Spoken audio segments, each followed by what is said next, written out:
This was the most bizarre aerial battle scene in World War I. Two fighter planes, one German and one French, were fiercely engaged in mid-air combat. Suddenly, the French pilot pulled out a smoke generator, then struck it hard to release smoke. The rear of the French plane immediately trailed a long plume of black smoke, pretending it had been hit by bullets. But the German plane kept chasing it relentlessly. The French pilot quickly shut off the engine, pretending the plane had lost control and was plunging toward the ground. This successfully fooled the German pilot. However, just as the German plane turned around, the French pilot suddenly pulled up, flew behind the German plane, and launched a fierce attack. The bullet snapped the strut of the wing, and the top wing was instantly flipped by the airflow. The German plane nearly lost control and had to make an emergency flight toward the trenches. Seeing this, the German soldiers in the trenches immediately opened fire with machine guns, providing covering fire.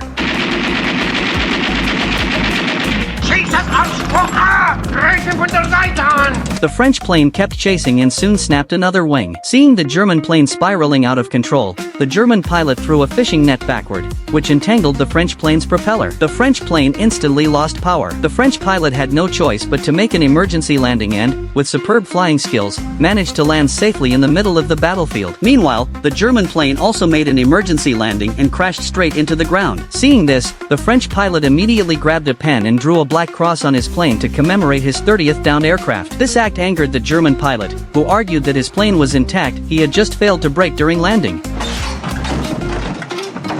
Then he pulled out a pistol, intending to capture the French pilot and take him back to the trenches as a prisoner. The French pilot pretended to surrender, but, when the German pilot let his guard down, kicked backward, and knocked the pistol out of his hand, knocking him down. Just then, the French artillery began bombarding the area. At the critical moment, the two pilots dove into a shell crater to dodge the bombs. In that moment, an unexpected and genuine friendship blossomed between them, and they became friends. After World War I ended, the French pilot returned home and became a boxing coach, while the German pilot became a high-ranking general in the German military.